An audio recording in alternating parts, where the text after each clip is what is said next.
The following podcast is taken from a live broadcast on Inspire FM. Assalamu alaikum, our listeners. You're listening from Darrow Community Centre, a special edition of Friday Night Live. We're having a special elections hustings debate today. We have all of the main candidates, I guess, from the election candidates standing for elections in a few weeks' time on stage here today. Can I also welcome our listeners through our partner radio stations throughout the country? Can I welcome listeners in Peterborough through Salam Radio?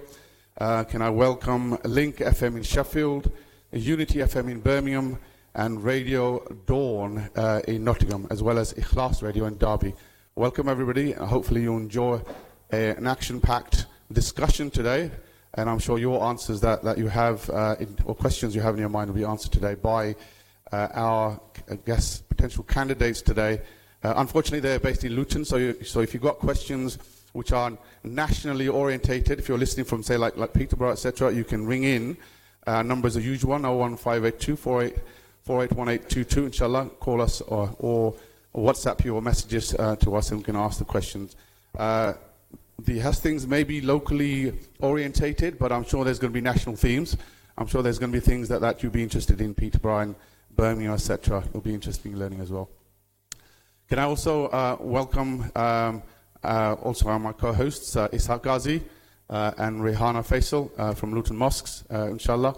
And can I also say a special thanks to Liberty Law Solicitors for sponsoring this event today, inshallah. So, Ishaq, if you want to perhaps give a short sort of brief in terms of what's expected from the candidates in terms of the format, etc. Okay, well, thanks very much once again to the candidates and the audience for coming and accepting the offer to be here with us. Just to briefly mention a couple of things. We're all here because we need some clarity on some of the issues, and it's an opportunity for all the candidates to give that clarity. And so by the end of the evening, people will walk out of here with more clarity, and hopefully that will enable them to choose the right candidate. That's the key objective. And the other bit that's attached to this is really how we manage this evening. And I think it's probably right to say right from the start that everybody will have an equal share, an equal right to respond to a question, and then people are expected to listen to that with respect and politeness. And I think in terms of health and safety, if there is a fire alarm, there are fire exits that are posted here at the back and on the other side, as well as this exit side here. That's just about health and safety.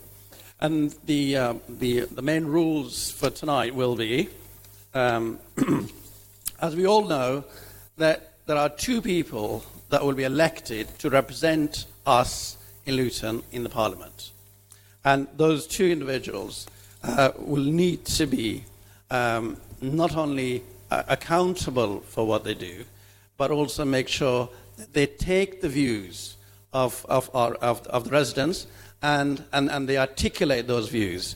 And views also include the needs and various issues that affect us all here. And we expect you to be able to represent us at the Parliament. And also will be, just for your information, the whole evening is being recorded, and it is being videoed, and it's being broadcast live, both on the radio as well as Facebook. So we are expecting a bigger audience than what we might see here. I would suggest that you bear that in mind. And any answers that you give obviously need to bear in mind that they'll remain your answers after tonight. Yes, indeed. The broadcast is on Facebook Live as well, and hopefully there will be people, I guess globally, if not throughout the UK, listening to us on Facebook, as well as our website, www.inspirefm.org. People can listen to our broadcast there as well, inshallah. So, Sister Johanna, did you want to talk about how we're going to proceed with the questions and how the audience participation is going to be engaged? Yeah, assalamu alaikum to everyone listening. I'm going to really, really briefly try and explain the format tonight and get going as quickly as possible. We've had lots and lots of questions sent in, and we are going to try and get through as many of those as possible, and therefore we are going to try and be as efficient as possible whilst making sure that everybody and each party and individual gets their fair share in terms of making those responses. So Following this introduction, each candidate will be given a minute to introduce this year. One of the things that people often say of the Green Party is, oh no, you can't win first past the post elections. Well, sorry, we can win first past the post elections. We do win first past the post elections. That's how I got elected as a councillor. And obviously now we're in a situation where the issues of climate are much, much further up the agenda than they ever have been. We're in a situation where the Intergovernmental Panel on Climate Change is telling us that we've got to get things sorted out by 2030, otherwise you've got about we will reach the point... 12 seconds, so... 8. Carry on then. Okay. Thank you very much. Moving along to Dr. Yassin, I think. Sorry, can you hold the mic closely? Salam. We can hear you now. Just about. That's better. Salam alaikum and good evening, ladies and gentlemen, brothers and sisters. My name is Dr. Muhammad Yassin Rahman. I'm independent candidate from Luton North. I grew up in Luton. I've lived in this town for the last 30 years. Have played an active role within the politics and working with the communities. I'm standing as an independent candidate. I believe in the Westminster, you need independent voice, blunt and honest voice, because the political elites, they are too far away from the ordinary people in this country. To change the attitudes of our politicians, the majority of them, they have no clue how the ordinary people in Luton are living. So that's why I'm standing in Luton as an independent to make a change, bring a change, and give better life to everyone. Thank you very much. We're going to have to cut you off. Moving on to... You have to lean forward, whoever that is. Sudhir. Sudhir Sharma. Thank you. Can you... Hi, good evening. I'm Sudhir Sharma, the Brexit Party candidate from Luton North. I came in this country about 40 years ago and worked from shop floor to running my own business now. And it's the first time I'm entering into politics, because I'm not a politician by profession. I'm entering politics because I'm fed up with politicians of current situation. So I want to change the parliament for good, because that's why I'm standing in this constituency, and we need a Brexit Party candidate in the parliament to make sure the Brexit is done properly. Thank you. Good evening. I'm Sarah Owen, and I'm the Labour candidate for Luton North. Like many people here, I may not have been born here, but have come to Luton for work, for family, for friends, and as your MP, I will live, work, breathe Luton. As well as this commitment, I have real-life experience working in the fire brigade, in hospitals, and as a carer, going into people's homes, giving the most personal levels of care. So I know the devastation that Tory cuts have had in Luton. I also have the campaigning and legislative experience to hit the ground running, campaigning against exploitative employers like big businesses like Amazon, Hermes and ASOS, as well as amending legislation. There are 259 foster carers living in Luton that now have a right to bereavement leave that they wouldn't have before because of amendments that I made to legislation. And as the daughter of an immigrant, I know the challenges that we face, but I also know the great contributions that we make. On the doorsteps, people are calling out for investment in our NHS, police, schools and youth services. With all of these issues, Luton itself will only get the investment with a Labour MP and a Labour government. I'm going to have to cut you off. Sorry, Sarah. Can we move on to our next candidate? Parvez Akhtar. Auzu billahi minash shaitanir rajeem. Bismillahir rahmanir rahim. Can I start by expressing my prayers for all those affected by the incidents in London earlier today. Ladies and gentlemen, Luton has a once-in-a-generation opportunity to elect a strong and effective MP who's not afraid to speak their mind on issues which affect the people here. I'm from Mirpur Azad, Kashmir. To me, the issue of Kashmir is personal. This is why I will get it on the agenda of the next government. I'm a Muslim. I know the hurt that Islamophobia can cause. This is why I raised it this week at great personal risk. I'm from a working class background. I know what it's like to be poor. That's why I would always push for policies that affect the least well off. If you're happy with Labour, you've had Labour for 22 years in this area, vote for them again. But if you're not, I urge you, this is your chance. Don't waste it. Vote for me, for a strong and effective MP who will stand up for you and the issues which affect you. Thank you, Perez. Thank you. Thank you indeed. Rachel? Good evening. Good evening. I'm Rachel Hopkins. I'm the Labour candidate for Luton South. I was born in Luton. I was born in the L&D. I went to school in Luton. I went to Denby High, Luton Sixth Form College before university. And I've lived in my town ever since. I've got real-life experience as I've worked in a range of roles in the public sector, from policy work to project management. And I understand what it's like to have to work hard for a living. I know, as a Labour candidate and a socialist, I'll be standing up for working people. I'll be standing up for all our communities in Luton. I've made that a pledge that I will make sure that I am in touch and available with all communities, because it's only by knowing what's going on in the grassroots, day in, day out, with you, how we can shape our Luton voice in Parliament. Sarah's touched on some of the policy areas that I hope we can explore later, but I'm absolutely 110% behind saving our NHS and making sure it's not privatised. Thank you, Rachel. Thank you indeed. Thank you indeed. Thank you. So next candidate, we have Jeet Baines. And Jeet Baines is for the Conservative Party.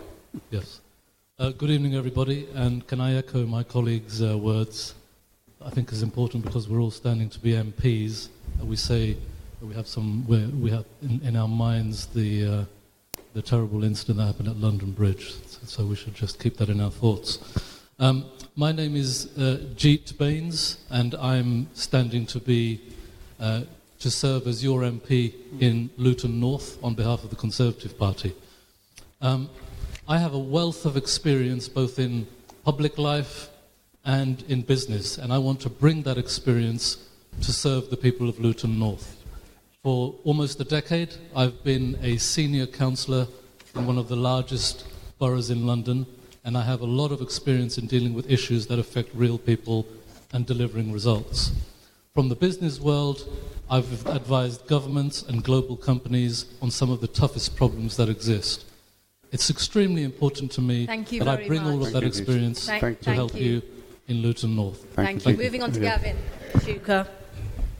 Well, good evening, everyone. Assalamu alaikum. I'm Gavin Shuker. I'm the independent candidate in Luton South. I've lived here in Luton all my life, and I've represented this constituency of Luton South for the past near decade. And in that time, our politics has changed fundamentally.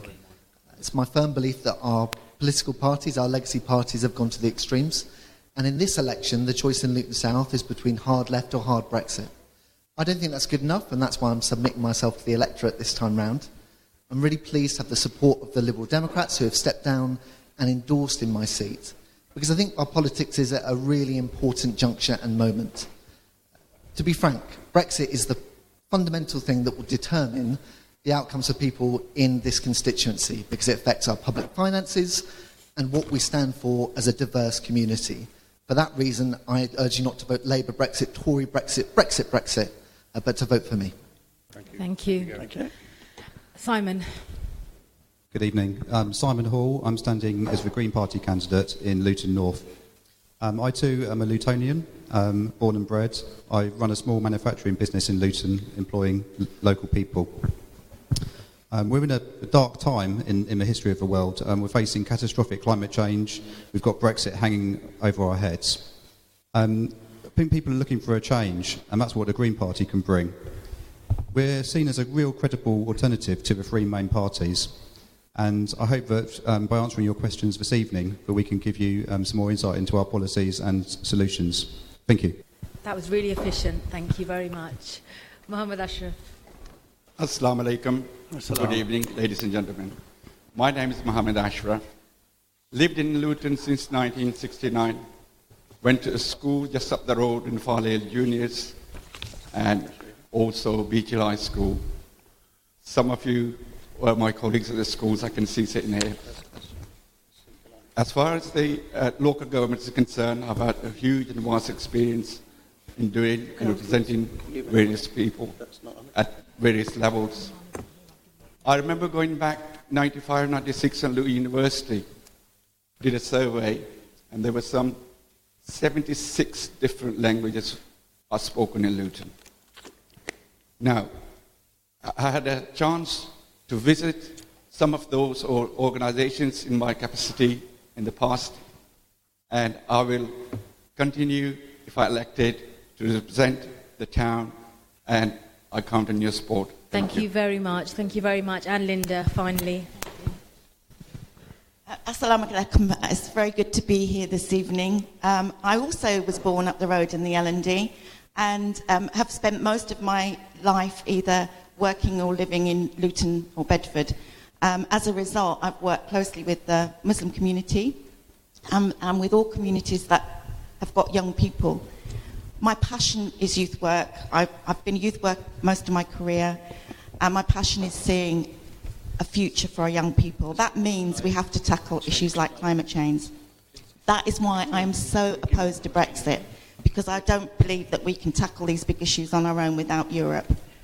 So, if you vote for me, as a Liberal Democrat, I have to tell you, you need to look not just at our manifesto, you need to look at our values. And for me, the most important thing that we say is that no one should be enslaved by ignorance, poverty or conformity. And that is what drives me. And if you elect me, I can assure you, I have fought my whole life from when I was 5 on behalf of those who have been mistreated, whether that as a union rep for both Unite and Unison, as a foster carer, getting help for children who have been really traumatised through coming as unaccompanied minors to this country, or for those young people from all communities that I've worked with to try and support them to get the best out of their life. Thank you very much, Linda. Thank you all very much for that short insight into yourselves. Just a reminder that we are being broadcast live across Luton, Peterborough, Sheffield, Birmingham, Nottingham and Derby. Yes, through our partner radio stations, Salam Radio in Peterborough, Link FM in Sheffield, Unity FM in Birmingham, Radio Dawn in Nottingham, and Ikhlas Radio, as well as Facebook Live. We're also broadcasting on our website, www.inspirefm.org, inshallah. Tune in, you're listening to Luton Hustings, Election Hustings 2019. We have all of the major candidates here for you to answer your questions. If you want to ring in, our number is 01582 481822. If you want to message us, 07779 481822, inshallah. Okay, that's great. I think that's a very good start. I think you all deserve a bit of applause there. We'll kick off with our first question. And we have Walayat somewhere in the audience. Walayat, are you here? Have you got a mic? Okay, Walayat's going to ask a really important question that's very close to all of us here, and hopefully it will resonate with yourselves too. Walayat, can you... I think, to start off with, majority of us in Berry Park, in Luton, we're all from Azad Kashmir and Kashmir. The removing of the Article of 370 by the Indians has caused a lot of problems for the Muslims living there, and it's placed most of them in diaspora and the human rights violations by the Indian government, right? What role are you guys, if you get elected by us, what roles are you going to play to, help them Kashmiri people there? Okay, thank you very much. As we said earlier on, there will be 2 minutes to respond. And as we said, that's a really important question. Many of us here in Luton have very close links to Kashmir, and the revoking of Article 370 caused quite widespread protests across the diaspora and concerns around human rights violations. What role, then, do our candidates think that Britain has to play in securing peace in the region? Can we ask... First of all, Dr. Yassin on this one. Kashmir, very important to me. I come from Kashmir. I was born in Kashmir, and this great country gave me an opportunity to be where I am today. Kashmir, you need not a party political voice on Kashmir. You need an independent voice in British Parliament. The problem with politicians is that they have been giving you lip service for almost 70 years. Kashmir is not India or Pakistan. Kashmir is an issue of millions of Kashmiris. And if I get elected in that parliament, I will make sure the British government takes the responsibility of Kashmir, and Kashmir does become an independent country. And that's what I'm going to support. And that's what I'm for. Because now from the party politicians telling us Kashmir is a bilateral issue between two countries. It's not bilateral, it's about the humanity, and as a human beings, Kashmiri people deserve to be free. Okay, thank you. Can we ask the same question to Gavin, please? Sure. So earlier this year, obviously, I had the opportunity, as I've done throughout my entire time in Westminster, to raise this directly with the Foreign Secretary. I made the point that was very simple, that this action by India isn't best viewed through the lens of whether or not this issue is about India or Pakistan. It's about the people of Kashmir, and it's about justice. And we've waited for so long to actually see international action that lives up to the responsibility that we have. Think about it. The United Kingdom takes a stance which at best is neutral and at worst favours the larger trade partners in the area, which is India. But we sit on the UN Security Council. We're a member of the European Union still, thankfully. We are signatories to all sorts of agreements, and of course we're the power that had that relationship through the Commonwealth and before that through occupation. You know, we need to be vocal on this issue. I just want to say one other thing though. This is a key cornerstone issue of justice, just like Israel and Palestine and other conflicts around the world. But trust someone that's gone the extra mile. I went to go and visit Kashmir because I wanted to understand for myself the implications of these human rights abuses. A truly beautiful place, not where I'm from, but somewhere I've made a journey to. And to see young people's lives being so disfigured by this conflict, it's incumbent on all of us that we find a solution and we speak out loudly for the people of Kashmir. Their voices can't be silenced. So as a Labour MP, as well as visiting Kashmir, was there anything else that you did while you were in the government to basically address the issue of Kashmir, apart from the visit? Yeah, well, obviously I wasn't in government, sadly. We've had 10 years of austerity. Yeah, but just to say, when I was the Shadow International Development Minister, I pressed to have that as part of my remit. We worked up a plan that would be implemented post-2015 in government that aligned our aid commitments, because we're a huge spender, actually, in India and Pakistan, that would align what we were doing in both India, Pakistan, and Azad Kashmir, and Jammu and Kashmir. It was important then that we took action when we could, and that's the kind of thing that you need to do if you've got the specialist knowledge. Thank you. Okay. Can we ask the same question from, we've got Rachel and Sarah, perhaps one of you will be able to answer, whoever prefers to answer that one. Yep, I'm happy to answer that, thank you. As a human rights campaigner, I would say firstly we need to see an end to these abuses. Yeah. Tariq, sort out the other one.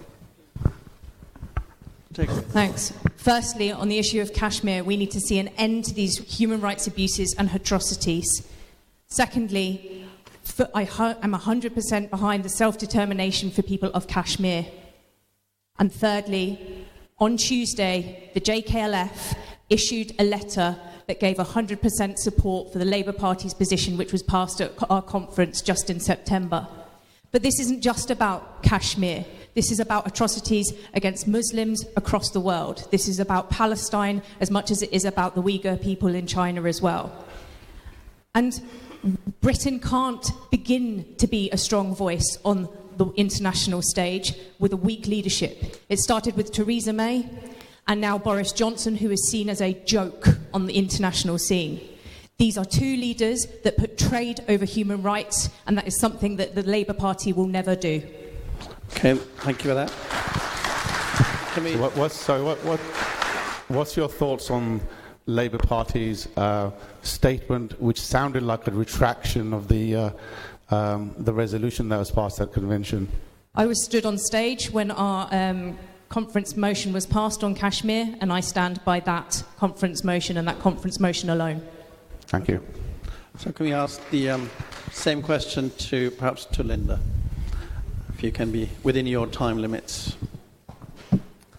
Thanks. Well, the first thing we have to acknowledge is that our country has got some responsibility for what's happened in Kashmir. And until we really take that seriously, we are never going to see any resolution in so many places in the world. My ex-husband was from Sri Lanka. He continually told me how much we'd mucked up the whole world for our own benefit. So I believe strongly that cross-party, we all have a responsibility to do what we can to resolve this issue. Some of you will know Lord Kuban Hussain, and I've worked with him within... Assalamu alaikum, this is Atif Nawaz. Listen to Inspire FM shows in your time by heading over to inspirefm.org or listen on Apple Podcasts or Spotify.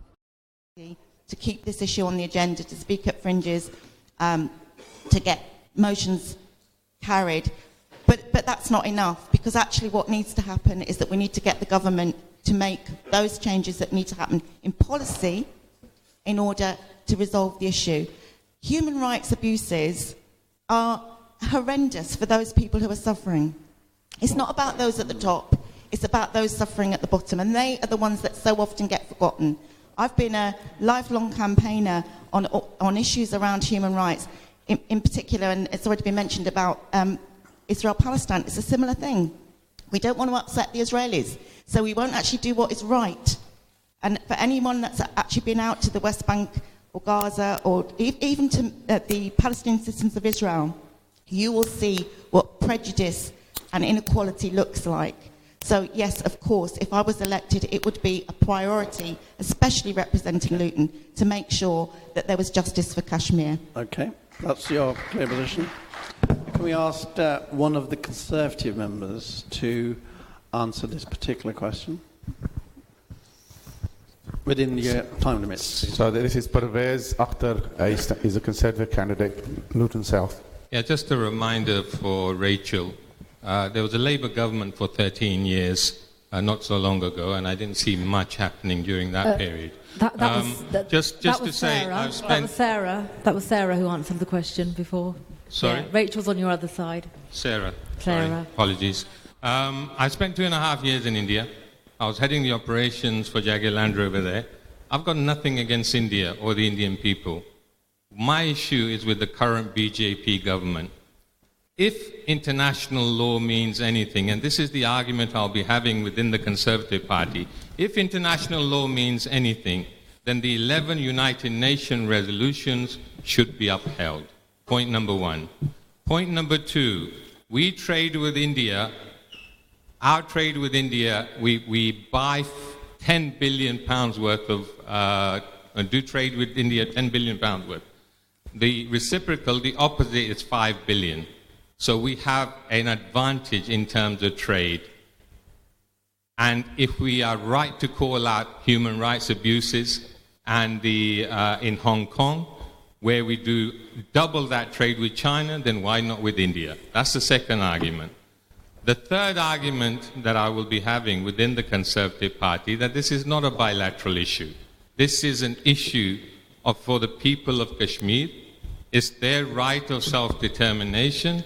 And with those 3 points, I will continue to press my case within the party. I understand they're a long way away from where they should be, but if you've seen if you've seen me earlier, and if you've seen anything that I stand for in terms of Kashmir, you'll know that I'll be very robust with them on this particular issue. But will you have enough influence to persuade your leadership?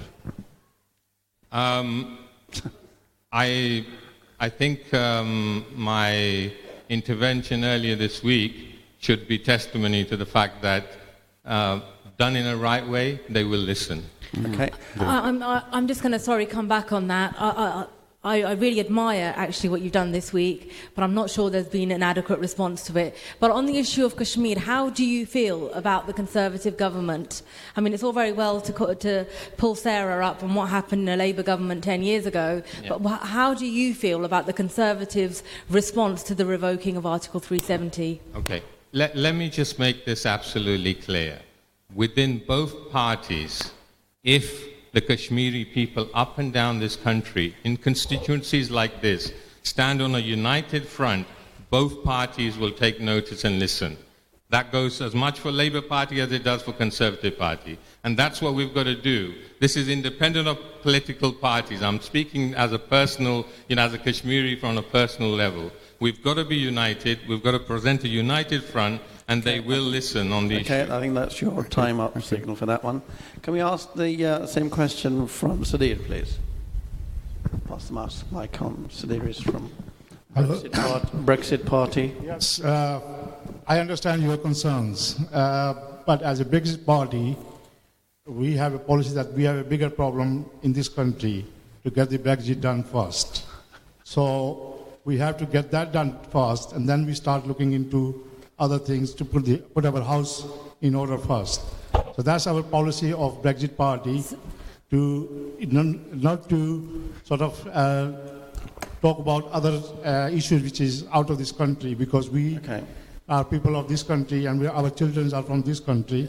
I think that is the preference here. Thank you. So just to let you know, I'm not sure if you're sure, but we actually have got a number of questions tonight.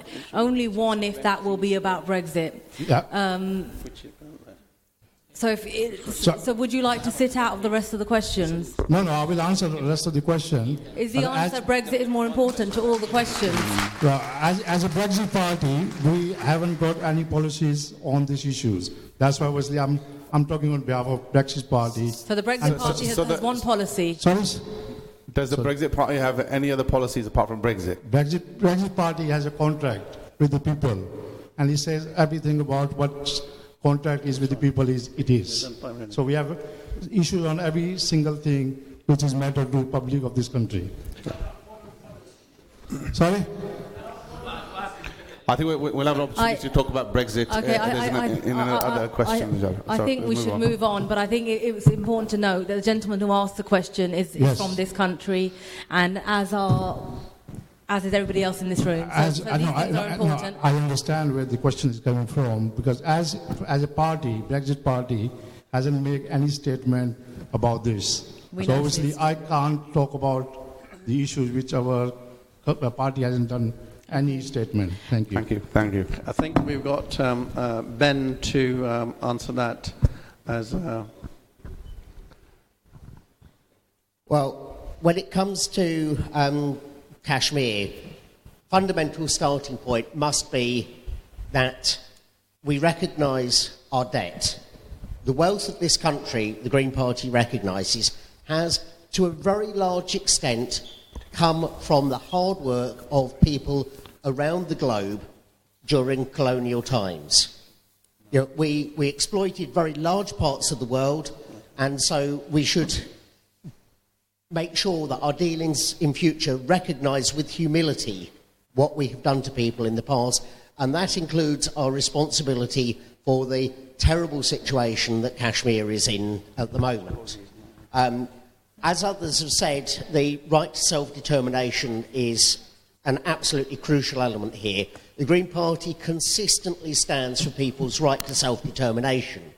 Unlike the other parties represented along here, we recognise also the right to self-determination within the United Kingdom, which is why, for example, the Scottish Green Party is entirely independent from the Green Party of England and Wales. We are completely consistent. Self-determination should be applied in the easy cases and in the difficult cases. Okay.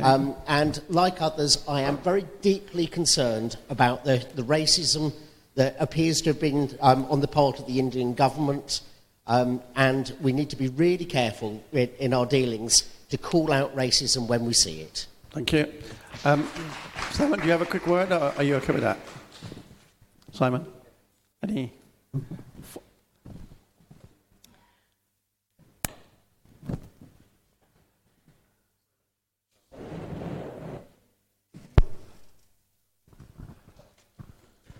No, yes, it's working.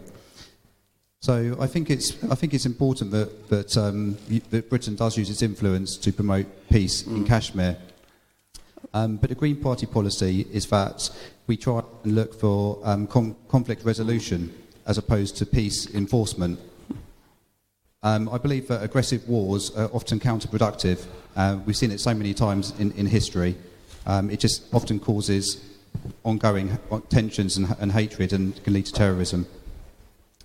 I think if there does need to be an armed intervention, that should be at a last resort, and it must be legitimate within international law and junction with the United Nations. But yes, I do think we have a responsibility to act, but I think that an armed intervention should be the last resort. Okay.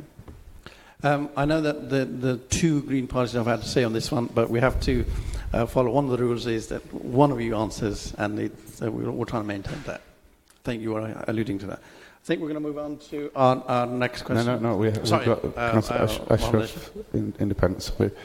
Mohammed Ashraf, Independent. Independent. Thank you. Can I first correct the line? It's not Muslims in Kashmir. It's Kashmiris we're talking about across the board. I would still stick to Kashmiris that are suffered. For a start off, if you look at the recent human violations that has occurred, curfew over 128 or nearly 128 days, no main party has condemned this action whatsoever. Those people have suffered, and I would say here we outrightly condemn the actions that has been gone on so far and suffering that has caused to those Kashmiris in Kashmir.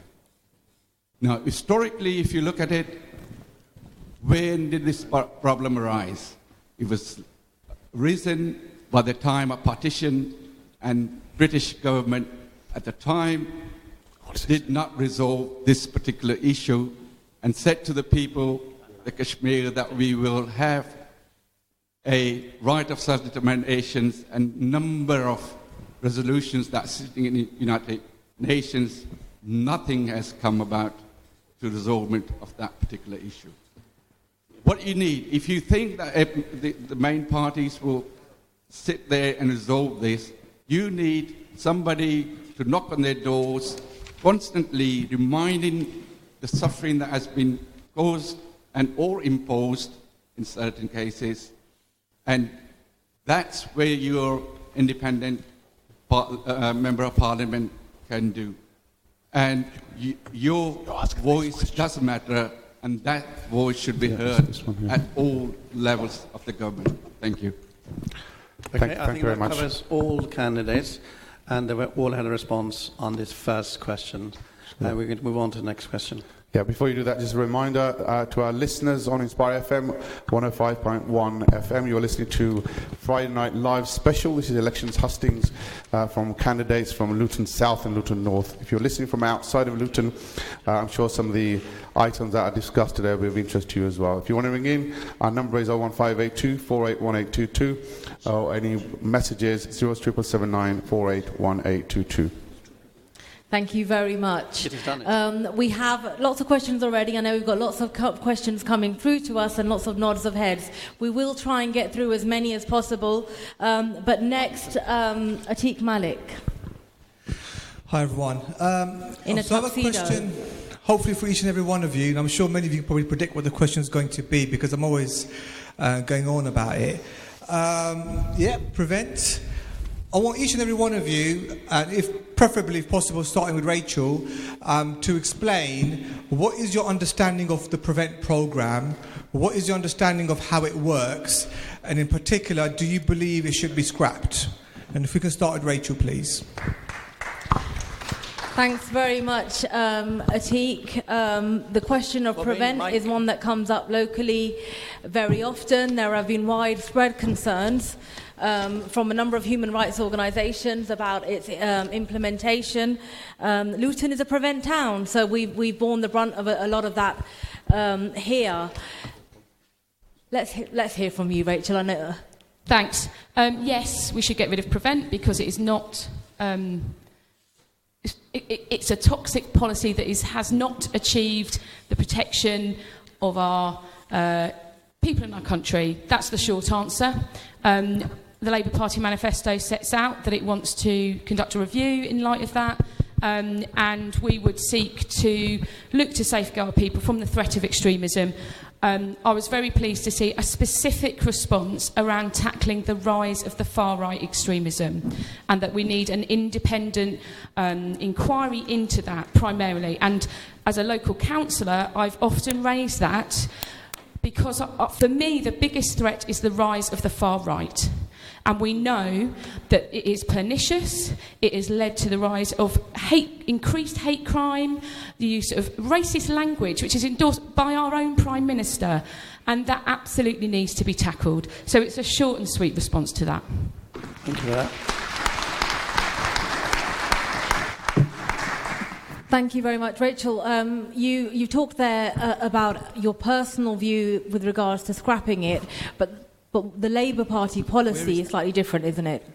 There's a nuance in there, and there'll be plenty of us in the Labour Party who will be pushing for, a firmer line on it, particularly around, like we say, I am pleased to see in the Labour manifesto specific issues around tackling far-right racism, including things like attacks on, religious buildings or mosques, etc., becoming an aggravated crime, which would, have greater penalties, etc., etc. But it's got to be very, very clear. For towns like Luton, it has not worked, and it should be scrapped. And I will keep raising that point.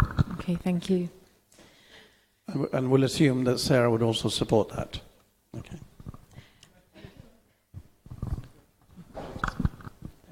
No. Can we move on to one of the Conservative Party candidates? We'll let you... Sarah, if you want to answer, you can. If you want to answer. That's okay. Thank you. I'll be short and sweet as well. I 100% endorse what Rachel has just said. Prevent has become a toxic tool now. It almost is counterproductive to what it was supposed to do in the very first place. I 100% agree that it should be scrapped. I agree that there should be a review, but also that we should be looking at what the actual threat is here, and what we are seeing is the threat of far-right extremism. Yeah. Just to clarify, if it's a national issue and the candidates have got similar views from the parties on the issue, you have the option basically for one of you to respond. But if both of you want to respond, then you're quite welcome to. No problem. Is that in response to the note? Yes. Yeah. Indeed, okay, yeah. no worries. Next. Okay, thank you. Can we have a response from the Conservatives, whoever would like to take that? I was travelling through London Heathrow Airport with my brother, dressed in salwar kameez, and for no apparent reason at all, both of us got pulled over to the side. When we challenged the person who pulled us over, he got very aggressive and called the security services. It's only when they realized the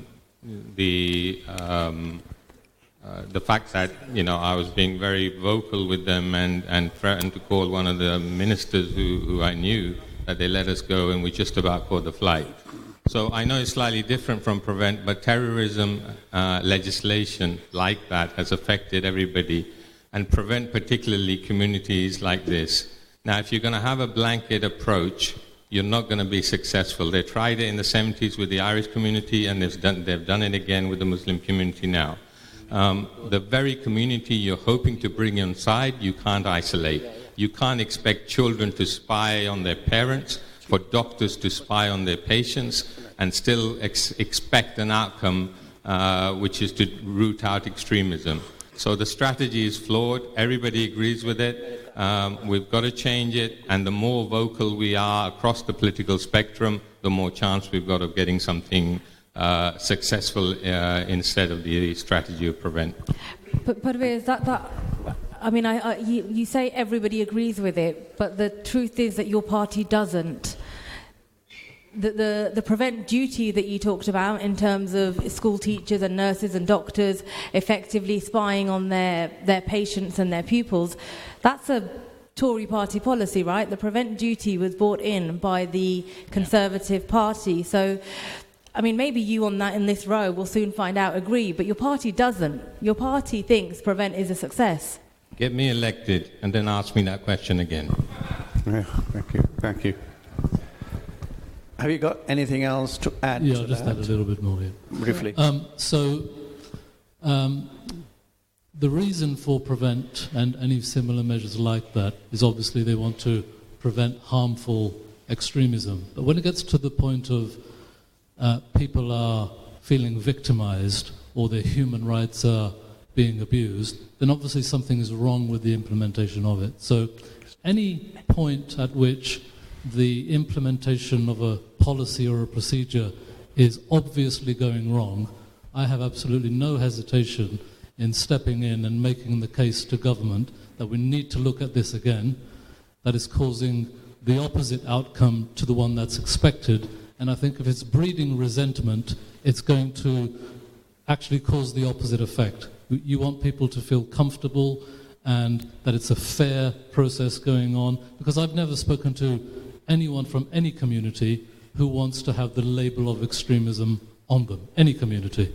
So we need to find the right way to make this work. I think the thinking behind it is a good one, which is to prevent harmful extremism, but the method in which it's being done is obviously flawed, and we need to look at it again. Right, that was a response from Jeet Baines from Conservative Party. Thank you. Can we ask the same question from Dr. Yassin about prevents? This is Dr. Yassin is an independent candidate standing for Luton North. Yes.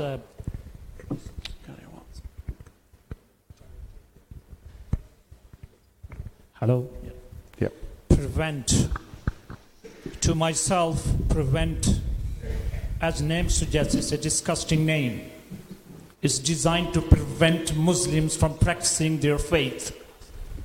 Why couldn't our politician in the Westminster come up with a better name? Engage with our communities. Don't prevent them. The way the prevent is currently used in our schools, in hospitals and everywhere else, is disgusting. If I am elected as a member of parliament, I can assure you, as an independent member, I will be standing in that house and make these parties accountable and ensure that names such as prevent, they are scrapped. And I can assure you that I will make them scrap and use different name and different ways to engage with our communities. Because right now, if you look at the stereotypical image of the Muslim community, which has been built up by using these draconian laws which were used in Russia in those days when the Muslims were forbidden to their religion, and I think that same practice has been initiated in this country. And as a Muslim, I am going to stand up. I'm not going to be fearful. I'm going to be blunt and honest, because practicing your faith is my basic right.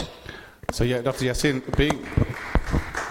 being independent, would you not be a sole voice in the Parliament? Well, I will lend my support to the government of the time and make sure that they are made accountable, because if you look at the most European governments right now, they are coalition governments. And I'm expecting in this country there's going to be another coalition government, and the government of the time will need support from members of Parliament. My vote is going to have same effect as Sarah Owen's vote or Rachel Hopkins' vote, because they have one vote and I will have one vote in that parliament. You must understand who represents you, who is local to you, who cares more about your issues, and who has feelings and, about the local issues we are facing on a daily basis. Can I just interrogate you a little bit on some of the things that you've said, and I'm sure you are anticipating this response. I'm glad to hear you speak in support of Muslims now, but doesn't your own personal record contradict what you're saying now? The last election you stood as a councillor for the Conservatives, and the last general election you stood for as a member of Parliament for UKIP, alongside some of the most nasty, racist, Islamophobic narratives that I've heard in a long time. I can give you the response. When I was standing with UKIP in 2015, I had same message for them. For racist and Islamophobic within the UKIP, those were there to turn the UKIP into an anti-Muslim party from an anti-Brexit, anti-European Union party. So there my name was still Muhammad Yassin Rahman. I still spoke on the issues on records. The way when UKIP wanted to ban the niqab in its manifesto in 2015, I was the only voice within the party to ensure that this does not affect the Muslim community. Sometimes you just That's one great, last, but you last still point. stood on a platform with them. Last point I want to make. Just last point, please. UKIP had an agenda. UKIP was for to be an anti-European Union party, not anti-Muslim party. And I personally. So I think I'm going to have to stop you. I think we'll just run out of, gone over your time. Thank you very much. Thank you. You have clarified. Okay. Can we have the next... Linda, can you comment on this? So Linda and Jack from Liberal Democrats. Thank you. I have had some dealing with the Prevent team in Luton, but obviously I can't go into details about that. My concern, as others have said, is that when you use the word prevent, it is automatically a negative. It's not positive. As I said, I've spent my life working with young people. And actually, what I saw, going from teaching, and I often joke that I left teaching because I was interested in learning, going from teaching into youth work. You're listening to an Inspire FM podcast, making available our popular programs from our daily broadcast on Inspire FM. Brexit. Sudhir, do you have anything that you want to say, or do you have not a policy on this? No, I will say something. We have a policy on everything. We have a contract. I've been saying that. I'll let you make it clear that this is obviously my own opinion, that all the communities should work together. And obviously, as a businessman, I have worked with every different color, religion, and different type of peoples. And what it is, this prevention. I think everybody in this room wants to feel safe when they go out of this place and go home. And sometimes some policies doesn't work. It takes time because some of the community get targeted because of their religion, color, or whatever it is. But I think that we have to work on it, and we make sure that people of this country feel safe when they go out of their house and come back safely. Thank you. Okay. It appears from all of your responses that in terms of what have you done about Prevent, it's not very clear what has been done. The Muslim community has been demonized through this program. We've made all the noises everywhere where we can, and very little has been actually done about it. I wonder if the questioner who asked the question, whether you had anything else that you wanted to as a final sentence on this. Atik? You asked the question. Well, the only final say that I'd say then, since you all seem to be in sync with each other, well, most of you, apart from the Brexit Party representative, I would ask, would all of you, we've already got Gavin who signed the statement for LCM and SCM, are any of you willing to sign that statement and openly have it published that you stand against Prevent and go beyond lip service? Thank you, Atik. Okay, thank you for that, Atik. And we're going to move on to our next question, which is coming from Manjana Begum. Do we have Manjana Begum? And a mic, please, for Manjana. Hi, my name is Majana. I'm a nurse in the NHS, and my question for you is, what assurance can you give us that the NHS will not be privatised? Because working in the NHS, I see a lot of budget cuts and a lot of struggles that the staff face, and I just want to know what you guys will do. Yeah, well, I mean, last week they cut the tea for the staff, and I know it's not a big deal, but it is a big deal when you've been working 12 hours on your feet. Thank you, Majana. Again, another really important question. So is that tea break or tea? No, as in like tea and coffee, like they cut it, and then we called ASDA for their charitable funds, but they said no. I think that calls for a revolution, I think. I know, it was an uproar. The NHS, as we know, is an important national institution, and on Wednesday some papers were brought to light which suggest that there may have been trade discussions between the UK and the US around the NHS. Who would like to go first on that? Ben for the Green Party. Ben Foley, Green Party, Luton South. Not only will we make sure that the NHS isn't privatised, of course, as part of that, we will say we need to remain within the European Union, so we're not forced into trade deals. Even if we were outside of the European Union, there is no way the Green Party would be willing to get anywhere near a trade deal that weakened the position of the NHS as being publicly funded. But beyond that, Green Party MP Caroline Lucas put forward a restoration of the NHS bill to Parliament, where she was very clear that the Health and Social Care Act that the Conservatives passed should be repealed because it took away the duty on the Secretary of State for Health for making sure that adequate provision for health was made.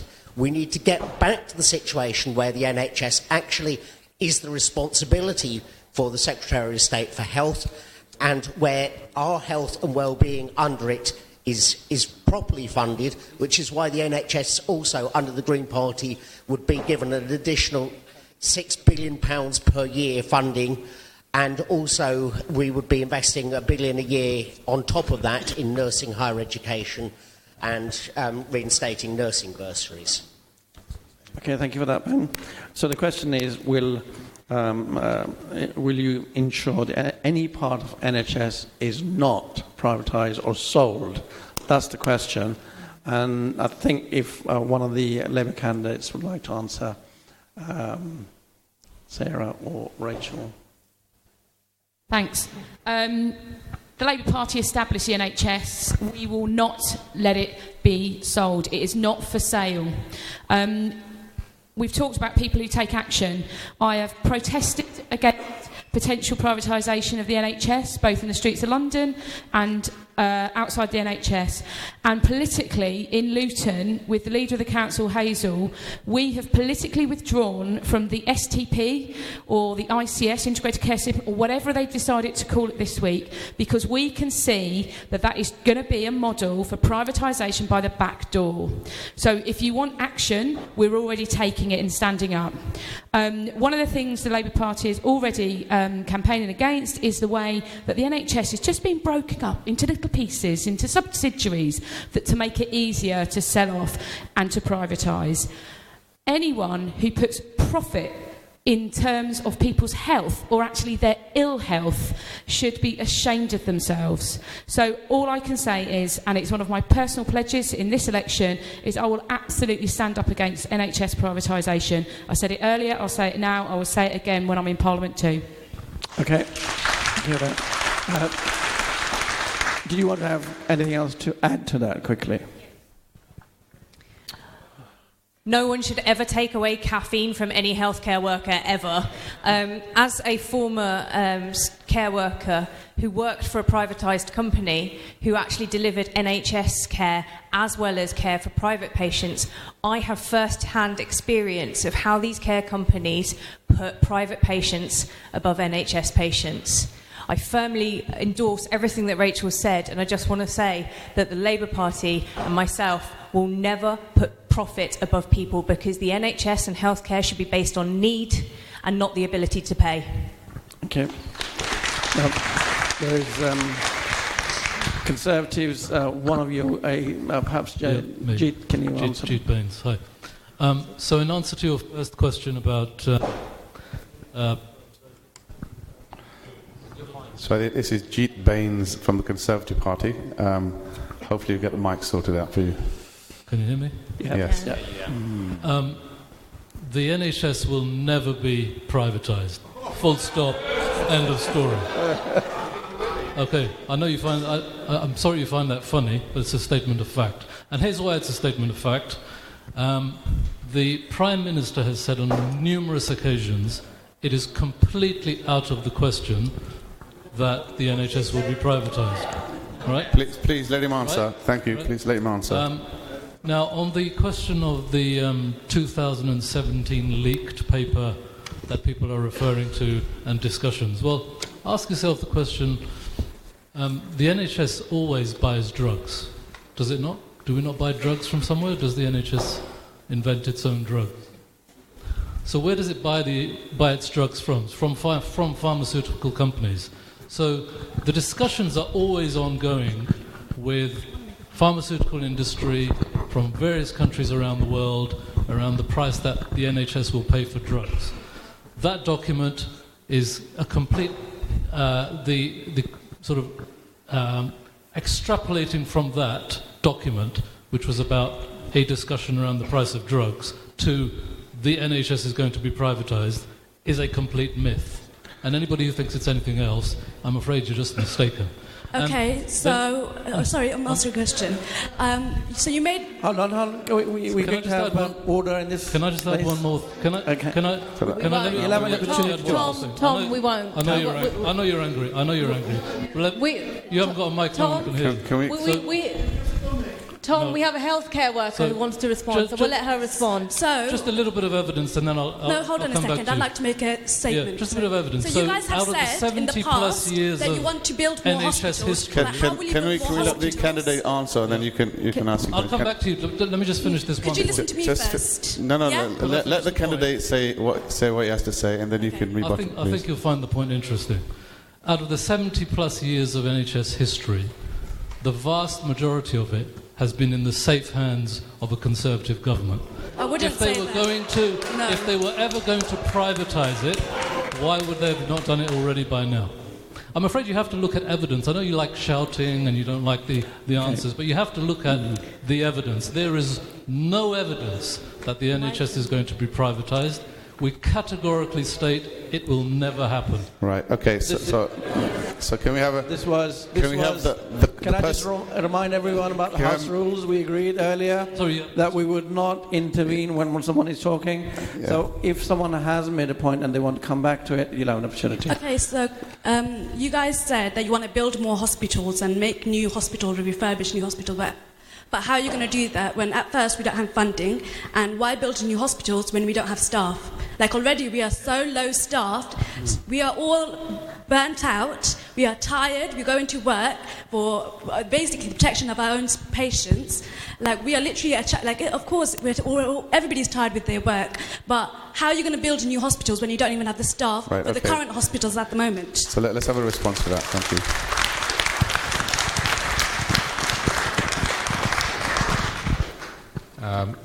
Anjana, you do a fantastic job, and I'm sorry you feel that way about my party. I don't know how you guys do the job that you're doing, and we're in your debt and gratitude. On specifically, look, let's start somewhere, okay? As far as L&D Hospital is concerned, I'm not sure if it was a policy, if it was a Labour position last election or not that hospital was under threat. It's still there. It's had £100 million of investment, and there's a new acute block going into place. There's a commitment in the Conservative manifesto to recruit or retain 50,000 more nurses. We're glad you made that clarification. 6,000 more GPs. 6,000 more GPs. 20 hospital upgrades, out of which L&D is one. 40 new hospitals, 6 have started. £34 billion commitment to the NHS. Okay, nurses bursary restored. £1 billion social care fund. Hospital parking charges. I think you made your point. You made your point. I don't know why you feel the NHS is under threat. Out of the 70 years, last 70 years, 44 years of those have been under a Conservative government. I think the NHS is perfectly safe. It may well have worse waiting times. That's because of the demand. That's because of the demand has gone up, and we haven't invested enough money in it. And I tell you what, if you carry on with crazy ideas about the economy and private nationalising everything, there'll be £1 trillion of debt. And you know will suffer the NHS because Okay. you won't have money to fund it. Okay, just a couple of points. I get we said the NHS is a national institution. We love it very much. We know it's really important. But let's try to let the candidates speak and hear them. We will come back. We will interrogate them on these things. And candidates, 2 minutes is your time, unless one of us says otherwise. So thank you very much. Just quickly, Tom wants to very briefly, I would say about... I'll give you 30 seconds, Tom. 30 seconds. Not a statement question, please, if you wouldn't mind. Very quick questions. Number one, if it's not being privatised, why is the GMB union fighting the privatisation of the cleaners at the hospital as we're sat here? That's actually happening, out on strike. Number two, Luton and Dunstable Hospital was never under threat. The one that was under threat was Bedford Hospital, and you should be ashamed of yourself when you go to Bedford and see that wing completely derelict at Bedford to pay for what's happening here. Okay, And the last one, thank you, and Tom. I tell you what, this has gone stupid. You actually believe what you're saying about the NHS. You have threatened it. £10 billion worth of private contracts given away to your friends in the city, and you're saying you're not privatising. You should apologise now. Thank you, Tom. Okay. Thank you. I think we have a right of reply. I think this and question another 30 has seconds. had Just a fair 30-second chance. quick response, please. Thank you very much. 30-second response, I'd say. Well, he's gone. He's interested in the answer. Just on the point about the cleaners, I mean, what this demonstrates is everybody loves the NHS. So that's not an argument. What we're talking about is the best way to manage it. On your specific point about cleaners, we do have to ask the honest question, who was the first party that brought in sort of privatisation of some services? It was the Labour Party. And the question is why? There are some... Is the NHS the best organised organisation for doing cleaning of sheets? Is it the best one for HR? Is it the best one for IT? And I think you have just two very distinct philosophies in front of you. I'm going to have to stop you. You have a genuine choice. You have the Labour approach, which is everything should be nationalised in the public sector. Thank you. And you have a different approach where... Thank you. I think we have to move on to the next question, please. Thank you. Next question. Next question. We're not on the next question. We've got the other candidates. Sorry. Can we go past the mic to Gavin to respond to that, please, if possible? Gavin Shuko, Independent, Luton South. Thank you so much for everything that you're doing in our NHS. You and your colleagues treated me when I broke my wrist. Last year you've treated my daughter and you've treated my mum in the last 18. And it's incredible what you do. I've been in Parliament for the last 10 years. I've opposed every move towards privatisation over that period of time. I've backed every ability to increase the money going in, because I understand that for a community like Luton, it's not just about health, it's about inequality. It's about being able to do the things that normally you want to do if you had... It's one of the worst forms of inequality. But let me just say this. In the next Parliament, the reason why the NHS, regardless of what is being talked about right now, will be on the table is because we are pursuing a Brexit which will force us into trying to find a trade deal with the United States. The USA wants two things. The first thing they want is access to our market so they can pump in cheap food. The second thing they want is a slice of the £120 billion or so that we spend on the NHS. And we don't need to do this. We don't need to throw our cards away. By the way, you're more likely to be treated in the NHS by someone that has migrated from the EU than you are to be someone who's migrated from the EU being treated in our NHS. We don't need to do this. And so while I absolutely accept there are many people on this panel tonight who will do everything they can to stand up against privatisation, just as I have in the 10 years I've been here, I do not believe that is compatible with enabling the kind of hard Tory Brexit which will bring this about. And in this election, in Luton South, I'm afraid if you've got a Labour candidate that backs Brexit, a Tory candidate that backs Brexit, and a Brexit candidate that backs Brexit, the NHS will be on the table. Okay, I think we've got Mohammed Ashraf. Yeah, so before you go on to, I just want to make an announcement for our listeners who are listening via radio and via Facebook Live. You're listening to Hustings special from basically Luton South and Luton North. You're listening to Inspire FM. Thank you. Thank you. Totally against privatization. This is one of the services that everybody needs and uses in the town. I will ensure that this does not happen. In fact, I will lobby and work hard to get more resources so that can make it better for the people of Luton. Thank you. Can I just again ask, you're standing as an independent candidate, you'll be a lone voice. How are you going to back up your argument that you're going to fight for the NHS? You know, a lone voice can do a lot of things. When you have got a lone voice, you haven't got a whip on you, you can say and you can represent your people and say what you feel and say what the people need in the town. And that's what I'll be creating, a realization, awareness, and the need of the people. But in Parliament, it's not about voices, it's about what strength you have to push through legislation. Absolutely, but you don't know what the make of the Parliament would be. And even if you're not in a position to make a part of the legislation, but you can always do amendments and see and debate for the betterment of the town. Thank you. Thank you. I think if we go to Linda for a comment on that one. Thanks. I agree with what Gavin said about what happens if we go ahead with Brexit, because that's actually what puts us at risk. We have two men who have a tenuous relationship with the truth.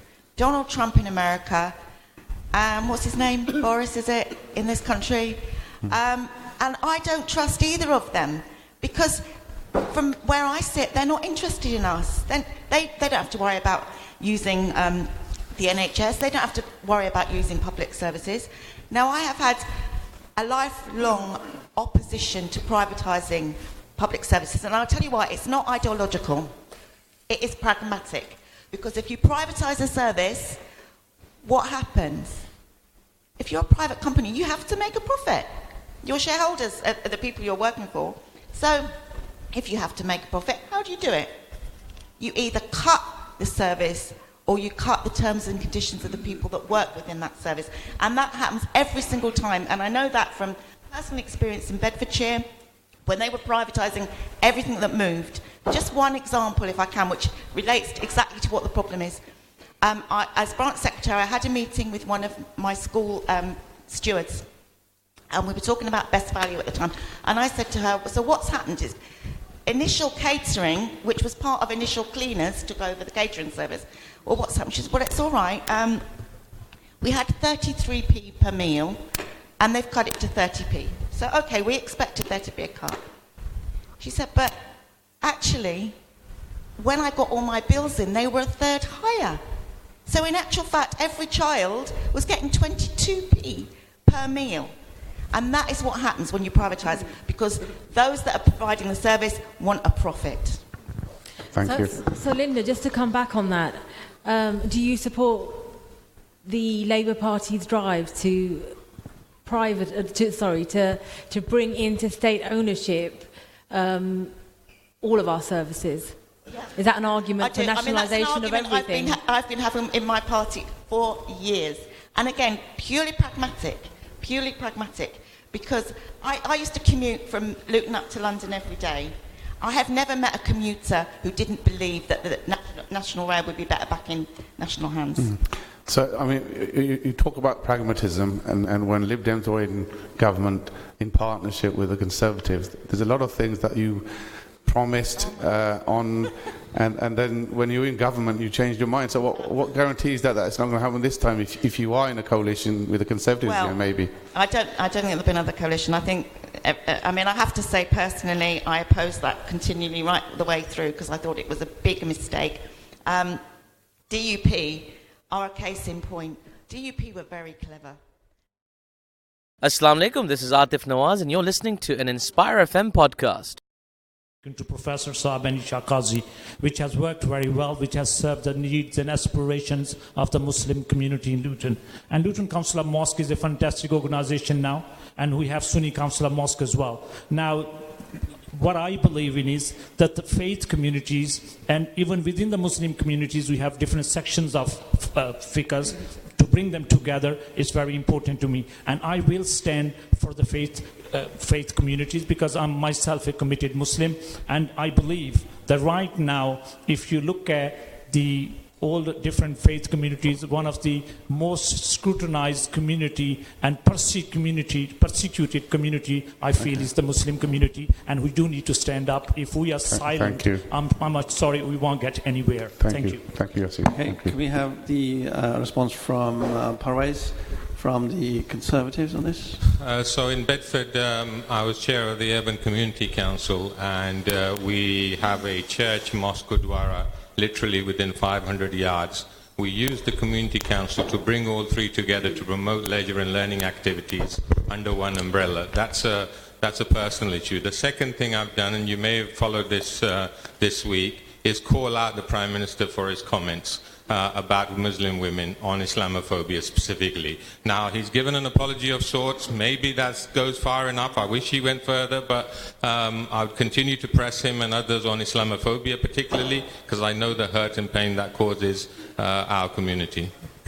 Thank you. Can I just ask you again, in terms of the inquiry that the Conservatives are having, can you be really precise about what that inquiry will look like? So at the moment they've watered it down to dealing with some generic anti-hate race issues. I will be pushing for it to be specifically about Islamophobia and encompass Islamophobia. If they want to go wider later, they by all means do that. But first of all, let's deal with the issue that we've got around Islamophobia within the party, and let's deal with that, move on, and then we can look at the wider implications of other issues around discrimination within the party. Thank you. Thank you for that.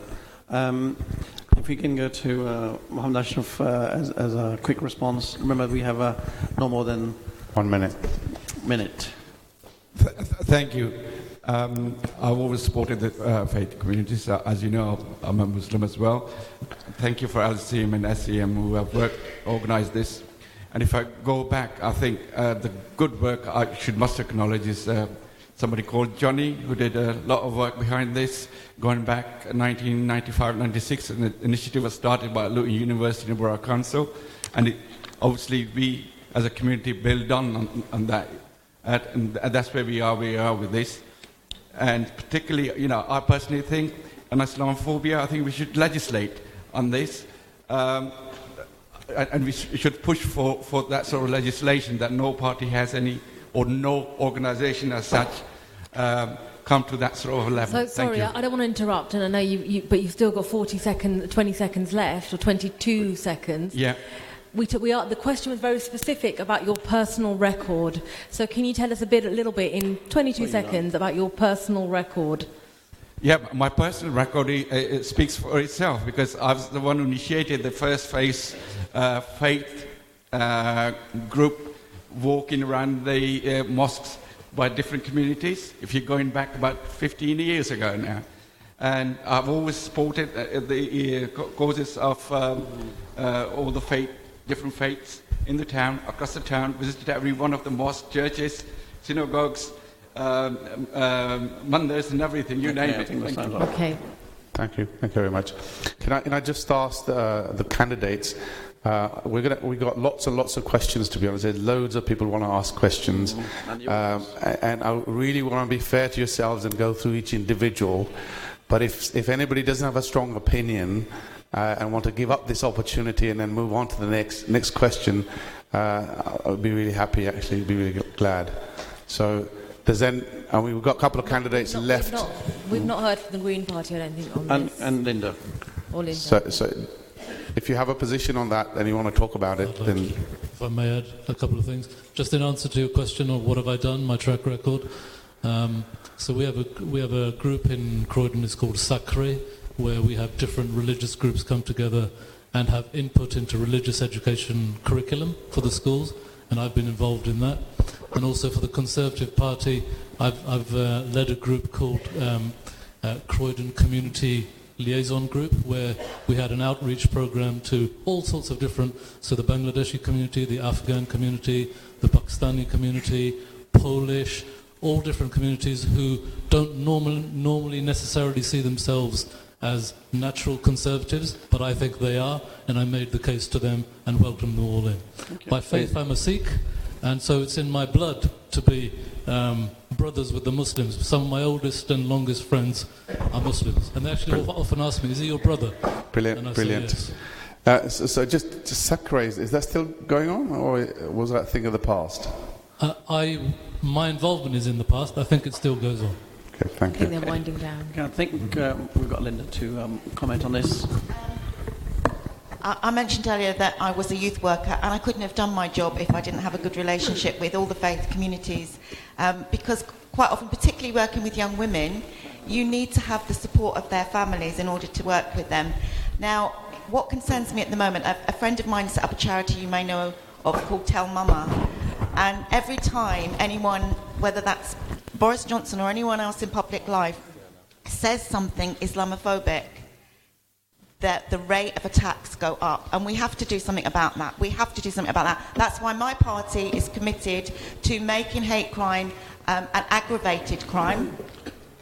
Another issue that we're dealing with as well is the fact of, the minimum requirement in terms of income. So that would be abolished, because that affects people who don't earn as much as others, and then therefore can't bring their spouses over. There's plenty of other stuff. You can have a look at it in the manifesto. But yeah, absolutely committed to working with the community. Okay, last one within.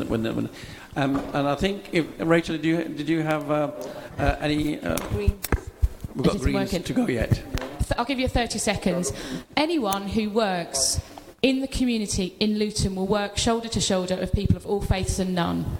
And I can say as a local councillor over the last 8 years, I've done my bit, both in my wards, when I've engaged with church groups or local mosques, and equally when I've done my own volunteering, because I know how many people of faith actually contribute their time to volunteering in our town. And I agree wholeheartedly with Sarah that we would not be able to deliver so many services for our people without community and faith groups. So I just wanted to add that.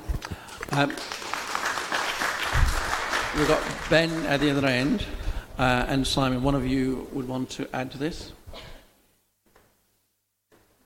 I think, Simon, you've got to go ahead. Like Rachel, I'm in a situation as a local councillor where I am working with the faith groups within my ward, engaging with them. I've been in a situation where we've been discussing how particular churches are supporting food banks, for example.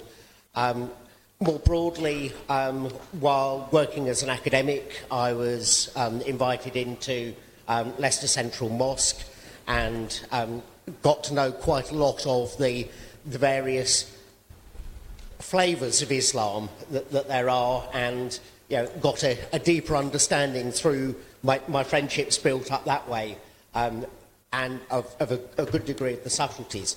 Overall, in terms of the Green Party, one of the things that we very deeply value is the way that faith after faith after faith puts protection of our common environment, creation, our common heritage, maybe divine heritage, Thank you. centre of its faith. Thank you, Vivian. Thank you. Cheers. Simon, did you want to add anything to that? Just very briefly to say, I don't have any specific examples of when I've dealt with Islamophobia myself, but one of the things that attracted me to the Green Party was its inclusiveness and the fact that it is against all forms of discrimination, whether that be Islamophobia, anti-Semitism, any discrimination based on sex, gender, sexual orientation. So the Green Party actively challenges any discrimination, and one of the things that the Green Party was set up is an intergovernmental panel to tackle inequality throughout Parliament. And one of the things the Green Party did in this election was positive discrimination in terms of trying to get representatives of parliamentary candidates from different backgrounds to stand. So we've got more diversity of candidates, better representing the communities that they're standing for. Thank you. Thank you. And finally, we have Sudhir. Do you have anything to say from Brexit's point of view? Hello? Yes. I have a very personal view on running companies and obviously as a Brexit party, that most of the people or companies, they have policies. There's this which is called divide and rule. But my policy is unite and bright. So our party is going to work with all the communities and everybody together and make this country best again. Thank you. Okay, thank you. Sadeed, are we talking about Nigel Farage's party? Sorry? We're still talking about Nigel Farage's Yes, we are talking about Nigel Farage's party. Thank you. Okay, I'll leave that there. Okay. Mobeen, I think you had a question. Can we go to Mobeen's question next? Evening, guys. Just got a quick question about structural racism within our criminal justice system and how each of you would actually deal with this and challenge this. I think, without wanting to put any of you on the back foot, I think it's pretty relevant today, given the comments printed by the Daily Mirror and attributed to our Prime Minister against black youth or referring to black youth. Okay, just to make things exciting again, I think we've got about 15 minutes to answer lots of questions. So I'm going to say a couple of things. 40 seconds to answer now. 40 seconds. And if somebody wants to opt out and not answer a question, please, I think just come forward because that gives time for us to squeeze some more questions in. Thank you very much. Thank you. We've it's an important question from Mobeen there. There have been long-standing concerns about inequities in the criminal justice system, and I think it was just last year that the Lammy Review highlighted the disproportionate representation of BAME people, both in terms of incarceration rates and the length of sentences. So again, the point was made, your opinions are important, but can you kind of let us know in terms of policies how you would work to challenge structural racism? Can we start with the Greens first? Is that okay? Simon, do you want to go first? It's 40 seconds, please, if you don't mind. So I think it's a complex issue. I think that we need to perhaps look at education and changing things at grassroots level. We need to make sure that there's less racism in schools. There's more education of young people. I think in terms of sentencing, we know that the custodial sentencing doesn't work. I mean, within a year, up to 60% of prisoners are often reoffending. So we need to look at the custodial system itself. But yeah, I think the Green Party would like to basically completely reform the criminal justice system, and we need to look at it at grassroots level and look at causes. Thank you, brilliant. Thank you indeed. Next. Can we go to Sarah Owen? Is that okay, Sarah or Rachel? Which one of you would rather take it? I'm going to keep this short and sweet. We launched our Race and Faith Manifesto on Tuesday, and being led by Diane Abbott in a Home Secretary would be an absolutely fantastic start to actually trying to reform some of the issues that we've seen. But I'm going to read exactly from page 43 of our manifesto, a paragraph, if I may. We will work to eliminate institutional biases against BAME communities. Proportionate stop and search based on intelligence is a needed tool of effective policing, but the means of expanded powers means black and Asian men are still more likely to be stopped and searched, poisoning relations between the police and the local communities they serve. That is an issue that we have put in our manifesto on black and white in paper. Thank you very much. Thank you. Rachel, did you have anything to add to that? I just wanted to add something. I was looking to see if we had the statistic there about our judiciary and the fact that so many of our judges high up come from the elite. It's some ridiculous amount of judges went to private schools and the elite. And actually, if you were going to have genuine justice in our country, it needs to be reflective of the people we're working with. And I think that needs to be tackled as well. Okay, thank you very much. Can we move on to the Conservatives? And Jeet already has the microphone, so Pervez, you get to sit out on this one. Yes. Point number one is, if there is any kind of discrimination that's inherent in a system, I, as your MP, will make the strongest case possible to have that discrimination corrected. So, for example, at the council level, we have scrutiny and overview committees. At the parliamentary level, we have select committees. The problem is the reports that they write are often advisory, but they don't have to be acted upon. So I would want to make the case that if the evidence is there and the work has been done and it's in a report, it has to be acted upon. Can I just quickly ask you then, Jeet, do you think the evidence is not there at the moment? No, I have no problem with the evidence at all. I agree the evidence is there. My point is, what are we going to do about it? And I think there are avenues there, but I think they need to be strengthened. Okay. Thank you. Can I just quickly add, I think what we need is representation in each level of our justice system, in the police, in the CPS, in prisons and in the judiciary. That representation means that there's fairness when dealing with issues across all the different ethnicities, and unfortunately we don't have that. Some of that is endemic and some of that is as a result of not enough people from BME backgrounds going into those professions, and that's something we've got to address. Yeah, well done. Gavin? Okay. So let's be honest, I have a huge privilege that I haven't sought out in my life, which is I happen to be born white and male. And actually at every stage of life, people that aren't in that category experience deep discrimination. That's why I joined the Women and Equality Select Committee 4 years ago, and we've been working systematically through these issues because, to be frank, the way in which we actually get action on this, it requires all of us to treat it as an issue of importance, not just those of us that are directly affected. I just want to pick up on 3 things in the very short time I've got. The first one is that many of these inequalities set in during education, and there aren't enough effective role models and others to be related to. Secondly, it's no difference in my mind. If you go through the criminal justice system, whether it's through policing or actually the courts, you're much more likely to experience harsh sanction if you're from an ethnic minority background, and that obviously needs to change through the ways we've talked about. But lastly, it's this. I think unless you can have effective representation, people standing up from a position of authority about institutional racism, we're not going to change it.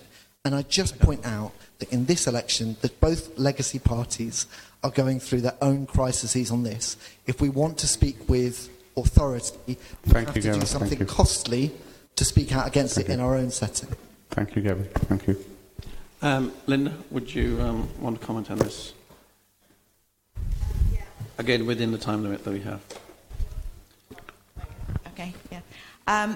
One of the things that we've said as a party that we would do immediately is actually have a government-wide BAME look at inequalities and what causes them. And if you look at our justice policy in particular, you'll see that that is looked at as a specific issue, that people need to explain why it happens that you end up with more BAME young people particularly going through the criminal system. As Gavin said, I think we have to look at this holistically, and we never look at anything holistically. When you look at who's in prison, quite often there are issues of being in care, having mental problems. What, you're not, I thought you switched me off. Thank you, thank you. But yeah, let's look at it holistically. Thank you. We're not being that brutal yet. Can we have... it may happen. The end of the, Dr. Yassin, you have 30 seconds on this. 40 seconds. Sorry. 40 seconds. Can you pass the mic on, please? You should be one to change. Structural racism, I call it institutional racism. If you can go back to Stephen Lawrence's murder, that time Prime Minister Tony Blair, after an inquiry, promised that there's going to be much more to be done on the institutional and systematic racism. Unfortunately, nothing has been done. What we need to do is have strong voices in the parliament so the government of the time can be forced to look into this again. Right now, if you look at the institutional racism or structural racism, which has been just said, more of it is directed at the Muslim youths, whether it's in the courts, whether it's in prison, or whether it's in the employment system. Thank you. Thank you. I think Green Party's had a say on this already, haven't they? Okay. Can we Is there anybody else? Okay. No, I think we're done now. Ashabay, do you want to have a... Just quickly, I agree with some of the comments that already made. Justice system needs to be changed and changed for the better. But I think if you look at racism in all contexts, there's some of the local authorities that look into in their in-houses policies, as well as the big employers. We've got to challenge those, as well as the criminal justice system. Thank you. Thanks very much. Remind Luton Borough Council, for example, how would you comment on current reflection of the council's workforce? I think Rachel. Can you, before we go to the next question, I just need to make an announcement for our on our listeners on FM. So we'll shortly be switching over to our scheduled programming from 8 o'clock onwards. But we will be streaming live on Facebook Live, and the feedback I'm getting, there's lots of interest on our social media and our listenership, and lots of calls coming in. So we also want to keep it exciting here as well. Assalamu alaikum, this is Atif Nawaz. Listen to Inspire FM shows in your time by heading over to inspirefm.org or listen on Apple Podcasts or Spotify. I'm proud to call myself a Lutonian. I'm proud to call myself a Lutonian. Can I press you for a question, I'm sorry, I'm getting there. I'm ashamed of what's happening in our country and in our town. And one of the worst things that's happening in our country and our town at the moment is our youth, our drugs, and the violence that's going on in our towns. So what's your question, please? I'm getting there, please. It's important. I've waited all night. It's taken nearly 2 hours for the first 4 questions. All right? And we haven't even started on Brexit. What a waste. What? Mm-hmm. Our politicians for the last 3 years have been talking about Brexit, while our youth have been controlling our estates, running our estates with knives, guns, crime. People are afraid to go out at night. There was a time I felt safe walking around my own estate. I'm afraid. I am afraid to go out at night. Nobody should have to live in a society like that. While they're up there in the Houses of Parliament, wasting their time talking about something that we shouldn't be doing in the first place, Brexit, that's my view. All right? Our youth, we're filling our graveyards. We're filling our graveyards with our youth and other people that are getting caught in the crossfire. I have to press you for a question. I wanted 2 questions, please. But can you just direct him to a candidate that you want a response from? Rachel, can I ask you, please, love, if you don't mind? The government and austerity have cut so many services up and down the country. Up and down the country. Councils, including Luton councils, have had to make tough decisions they didn't want to make. One of the things was youth services that were cut very early on. I'm asking, would you make youth services a statutory promise? Not like it is at the moment. Make it statutory that it has to be provided. That's the foundations for what come after us. It should be provided to youth. Thank you, Dave. And the answer is yes, because it's in our manifesto, and I will be one of the biggest champions of that policy, because you're absolutely right. As a Labour council, we've been hammered by the Conservative government, which has meant we have not been able to support our young people effectively, and that has led to parents on the doorstep who I've been talking to are just so fearful about their children getting drawn into gangs and being affected by knife crime. And I've actually got big brothers who are fearful about their little brothers getting drawn into it. And it's absolutely something we know, and I think our Labour manifesto says we're going to invest $1 billion into a national youth service and make it a statutory responsibility. Thank you. You made a comment. Thank you for that. Sarah, did you want to add a comment to that? This relates to your question and the previous question. One of the biggest barriers to seeing better representation and diversity within the top levels and the top jobs is education. When the government removed the education maintenance allowance, many of our BAME communities suffered. And when the introduction of university tuition fees, who is it that can no longer go to university? Which is why I am proud that the Labour government would get rid of university fees for everybody, because education should be based on what you want to do, what you want to achieve, not your ability to pay. And lastly, primary school children are going to school hungry, not able to concentrate. We must give them free school meals, and that's what Labour committed to do. Thank you indeed.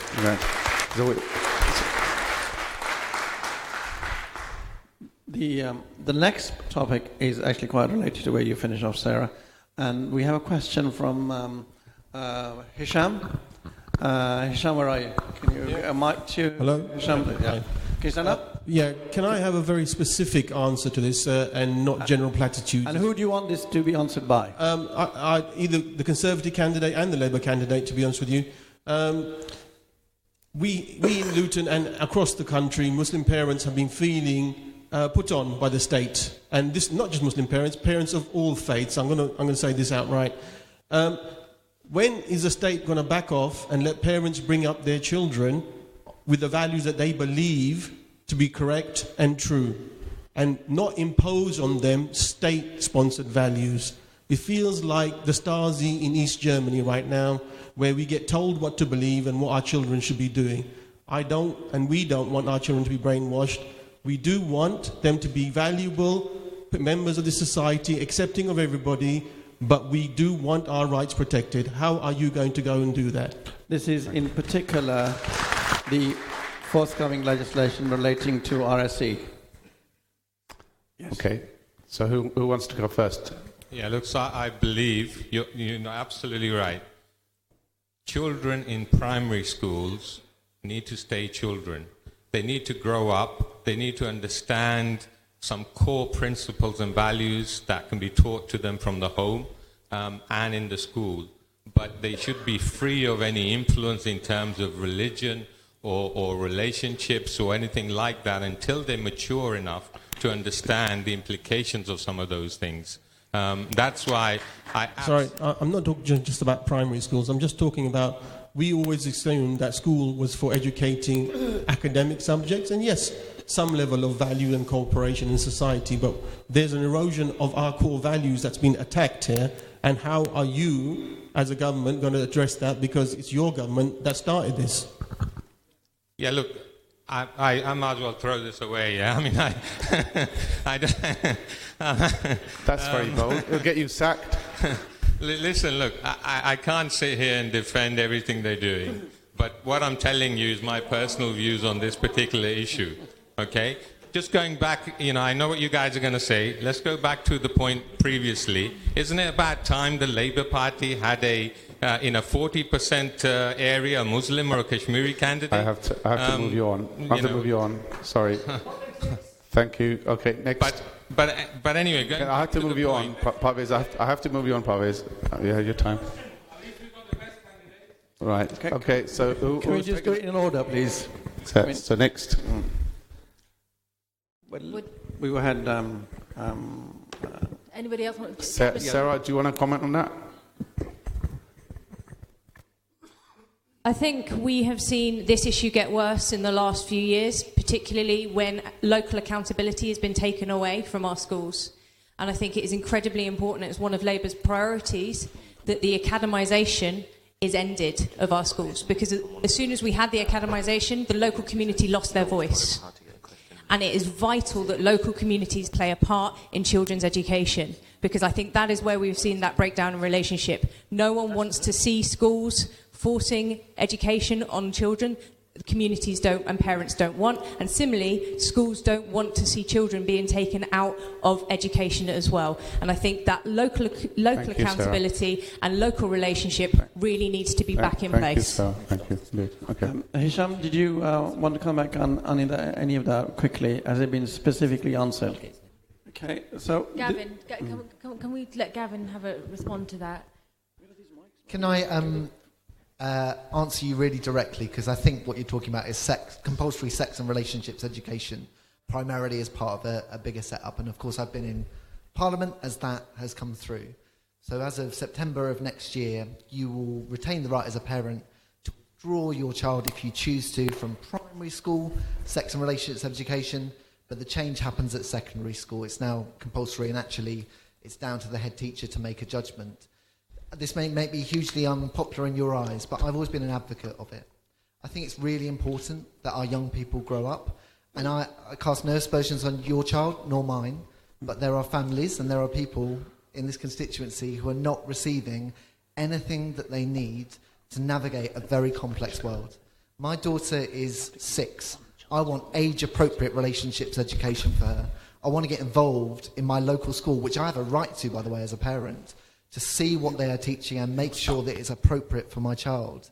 But I do not want my child growing up in a world in which she cannot navigate the complexity of how a modern, tolerant society works.